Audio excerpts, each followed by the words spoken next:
sticks out to you about your career, and what are some of your thoughts on what has happened over these last 3 or 4 years? Something that sticks out to me is just the journey that I've been through, the journey that everybody that came into my class, and the journey of just a college football player that sometimes doesn't have the storied finish, the storied ending to it.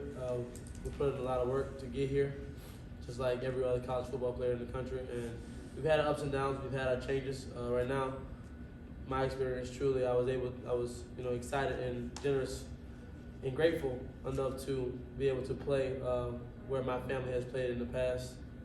That meant a lot to me. That was a big part of my journey. Being able to go out there and see my dad's name on the stadium every single day at practice and during games, to be able to go out there and lay it out there, knowing that I'm also representing my last name, but also the guys that came in with me. That meant a lot for me so far. Kelly.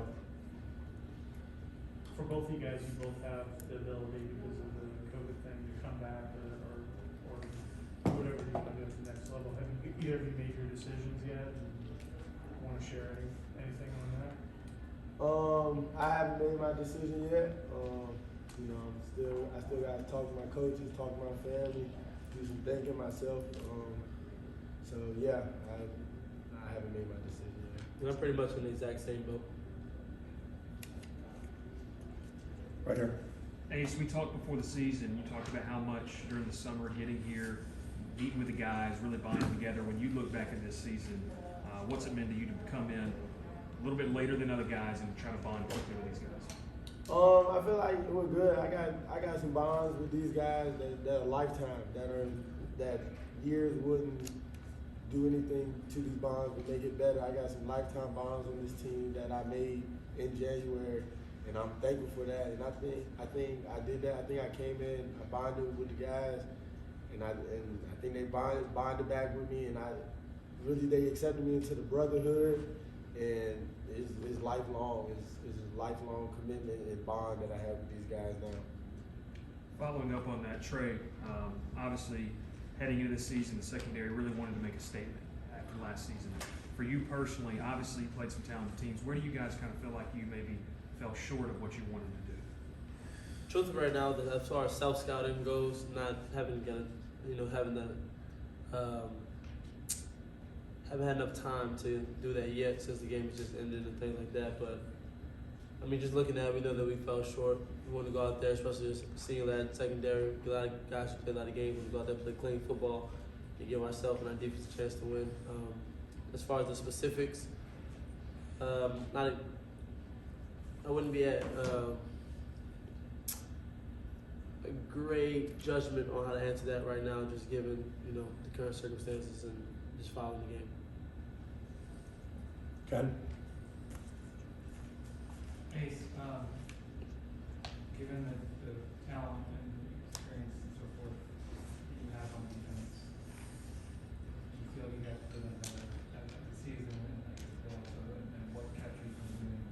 If that's the case, what kept you from getting a better unit? So, can you repeat that? I couldn't hear it. Sure. What kept you at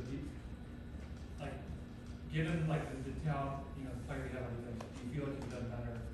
And if so, what kept you from getting better defense? I always feel like you can do better than anything, even if it was the other way around. But it just comes down. Football comes down to little things.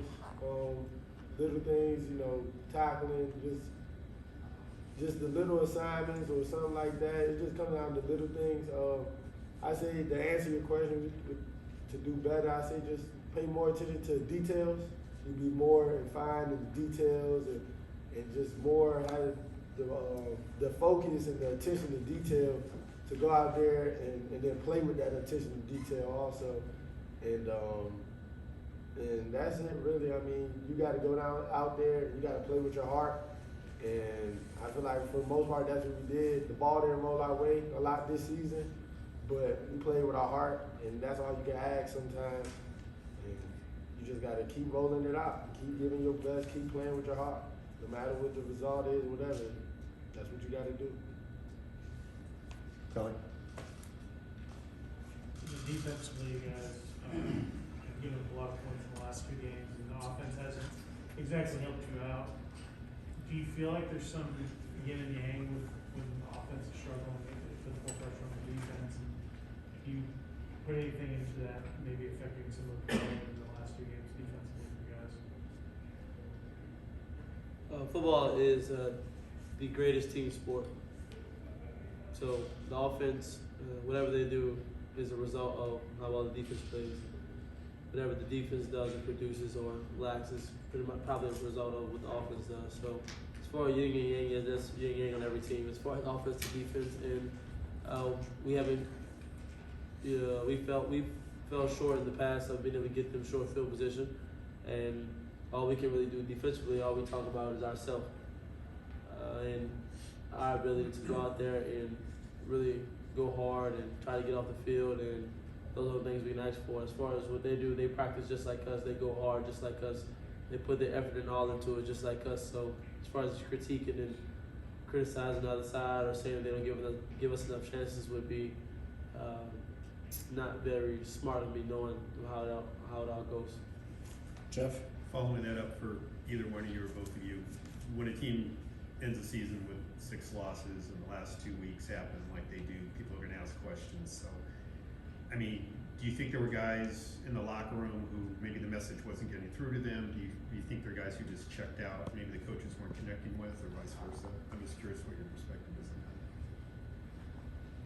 on that. I say everybody getting the measure. It wasn't checked out. It just, that's how the ball rolls sometimes, and we preach that a lot.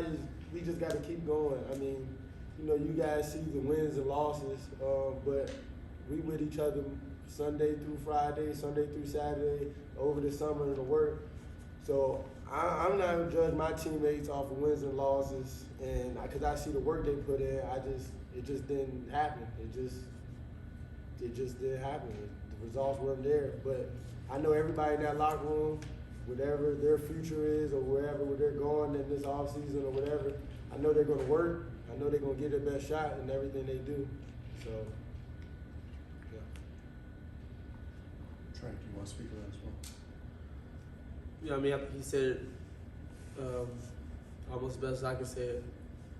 As far as people checking out and doing things like that, winning is hard.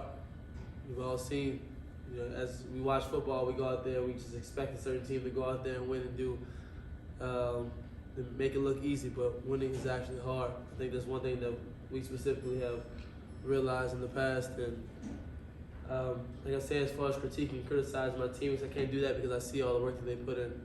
I see all the time and effort that they put into football. So any criticism coming from the outside or even people checking out, I mean, the adversity that we face will shape us and make us into who we will be in the future. As far as football, we put our all into it, and it's the reason why we got a chance to come to Georgia Tech. But just like the first day I got here and the last day, playing my last game, maybe today on the field, there for my teammates. I've always been there for my teammates, and we really just want to, I can't criticize because I know all that goes into it. Anything else? Over here. Yes, could you just talk about how Coach Collins has helped you grow as young man outside of football? Yeah. Just so I've been in here, Coach Collins is a man of many words and messages, and he kind of has one for just about every life situation that's going on. And just being here as far as integrity, going out there no matter what the situation is and putting the ball down. I think that's the same thing as far as life. You're going to face adversity. You got to be the same one when you win, the same one when you lose. When you show up on Monday, you can't have more effort or more pride about yourself when you win the game because you know all that goes into it. Like I said, winning is hard. It's been something that we've seen that's been extremely hard since the first day we came in. Integrity, attention to detail, trusting each other, just having a real lovable bond. And that's one thing I think that maybe go unnoticed a little bit. It's hard for a team to have had a lack of win success in the last couple of years, still be as tight and as close as we all are. It's extremely hard. Everyone likes to point fingers, everyone likes to judge and say something, but he's done a great job at minimizing that and being able to try to keep us together as much as we can to go out there and being able to reload every week and go out there and fight and focus on what's important. And I say just, I got here in January, so about a couple months with Coach Collins. He taught me, young man, he really helped me embrace the leadership role and really, no matter what's going on, in life or how things are going out, you still have the opportunity to bring people into positive ways. You don't have to, just because it's not going well, don't mean you have to have a negative reaction or negative about your week or stuff like that. Just because things aren't going well with what you're doing, don't mean you have to be negative. You can still bring people in a positive way, bring people in a positive direction, and still carry yourself in a positive direction. And I feel like that's the biggest thing as a young man that Coach Collins has taught me.